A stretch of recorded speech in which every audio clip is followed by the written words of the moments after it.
Importation de voitures de moins de 3 ans en Algérie, pas moins de 15 000 € à payer. Les Algériens attendaient cette nouvelle depuis plusieurs années. L'importation de voitures d'occasion de moins de 3 ans est désormais possible en Algérie depuis l'étranger, notamment depuis la France.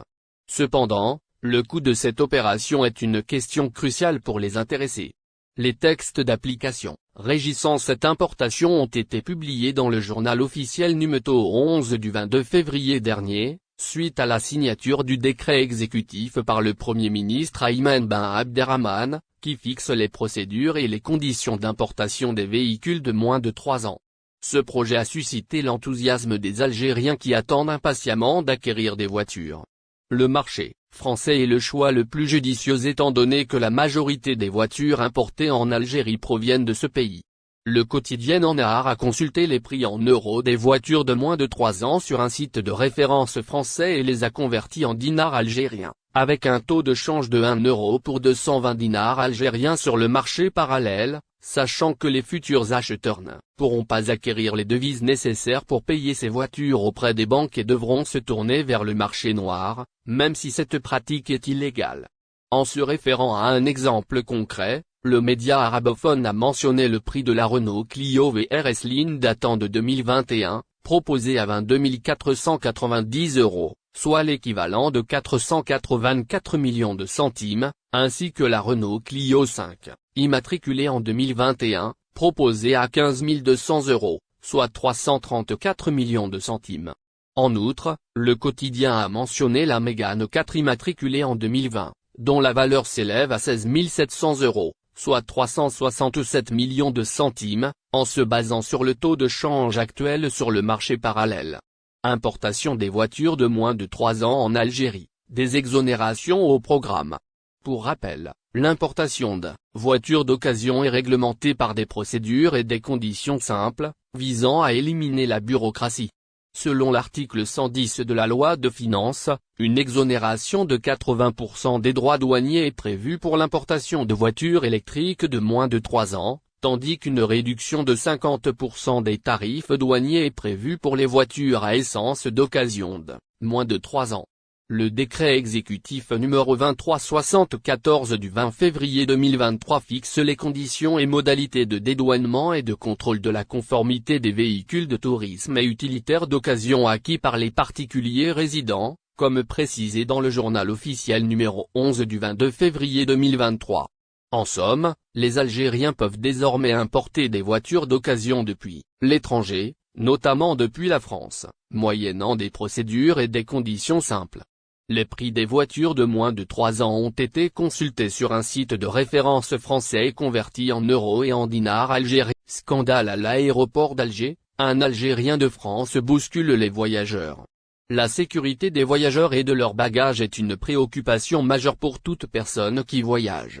Malheureusement, un scandale a récemment éclaté au niveau de l'aéroport d'Alger, faisant état de vols récurrents de bagages. D'autres voyageurs ont également vu leurs valises cassées. Les plaintes se sont en effet multipliées sur les réseaux sociaux, au cours de ces derniers jours. Suite à cela, un Algérien de France a récemment publié une nouvelle vidéo sur TikTok pour attirer l'attention des passagers sur la sécurité de leurs bagages et pour leur donner des conseils pratiques pour éviter les vols. Dans sa publication, l'Algérien établi en Hexagone a donc rappelé aux voyageurs la technique du stylo, utilisé par les voleurs pour ouvrir les cabas et les fermer discrètement sans que les propriétaires ne se rendent compte de rien. Il a également conseillé aux passagers d'envoyer leurs valises en tissu en soute, plutôt que des valises rigides en plastique, qui sont plus faciles à ouvrir.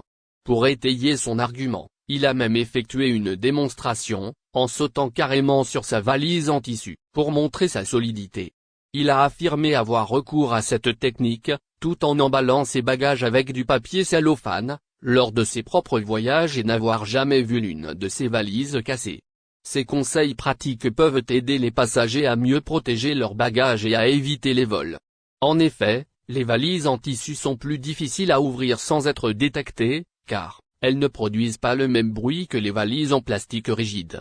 De plus, les valises en tissu sont souvent moins chères que les valises rigides en plastique, ce qui peut être un facteur important pour les voyageurs qui cherchent à économiser de l'argent. Cependant, Il est important de noter que les valises en tissu ne sont pas invincibles et peuvent également être ouvertes avec des outils spécifiques. Il est donc important de prendre des mesures de sécurité supplémentaires pour protéger vos bagages, telles que l'utilisation d'un cadenas ou d'une ceinture de bagages pour empêcher l'ouverture des fermetures. Maroc, Fouzi Legja force la CAF pour sanctionner l'Algérie. La Fédération du football au Maroc prévoit de faire appel devant la commission de discipline de la CAF et veut absolument que l'Algérie soit sanctionnée. La Fédération de football du Maroc, présidée par Fouzi Legja, a annoncé son intention de faire appel devant la commission de discipline de la CAF suite aux récentes décisions concernant l'affaire du boycottage du chant. La fédération marocaine conteste la décision de la CAF de priver le Maroc de participer à l'édition de la compétition organisée en Algérie. L'appel comprendra 3 points, dont la résolution de l'interdiction de voyager via la compagnon de transport officiel et la demande de punition de l'Algérie pour des allégations de chants racistes des supporters algériens lors de la cérémonie d'ouverture. La Fédération marocaine de football, sous la direction de Legja, exerce une pression sur la CAF en guise de mesure préventive avant sa participation à la Coupe d'Afrique des Nations des jeunes en Algérie, qui est qualificatif pour la Coupe du Monde. Le Maroc a déjà participé aux éliminatoires africaines de cette compétition, jouant avec honnêteté et respectant les règles de fair-play. La fédération marocaine espère que la CAF répondra à ces demandes pour donner au Maroc les garanties nécessaires pour une participation équitable à la Coupe d'Afrique des Nations des jeunes. En somme, la fédération de Legja a préparé son dossier et a annoncé son refus total des décisions prises par la CAF. Le mécontentement de la fédération marocaine de football envers la CAF est palpable. Le Maroc est déterminé à faire appel devant la commission de discipline de la CAF pour obtenir justice et garantir une participation équitable à la Coupe d'Afrique des Nations des jeunes en Algérie. La diaspora algérienne peut désormais s'inscrire au système national de retraite. Le ministère du Travail a annoncé la mise en service du portail électronique d'affiliation volontaire des membres de la diaspora algérienne au système national de retraite.